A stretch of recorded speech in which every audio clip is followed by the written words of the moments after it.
এটা কি করবো আপনার? এটা হচ্ছে শাহিওয়াল জাত। শাহিওয়াল জাত। এগুলো কত দাম চাচ্ছেন? কত? এটার দাম হচ্ছে ৭৫,০০০। ৭৫,০০০? জি। চাওয়া দাম? না, চাওয়া, এটা হচ্ছে চাওয়া দাম ৭৫,০০০ হচ্ছে চাওয়া দাম। আচ্ছা, এগুলা? এটা ৭৫, ওইটা হচ্ছে ৭০,০০০ টাকা। এটা হচ্ছে দেশে একটা ভালো ভালো একটা জাত, মানে উন্নত আর কি।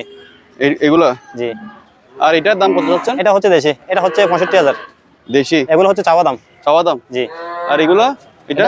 এটা হচ্ছে ৫০,০০০ টাকা চাওয়া দাম। এটা ৫০ চাওয়া দাম। ওইটা হচ্ছে ৭৫,০০০ টাকা। ৭৫,০০০? ওটা তো মনে হয় আপনার এটা কারুল গরু আর কি। বকনা। জি, কারুল। ভিউয়ার্স, এ হচ্ছে আজকে রমজানের বাজারে বাছুরগুলোর দাম ওনারা এখানে চাচ্ছে, এগুলো চাওয়া দাম।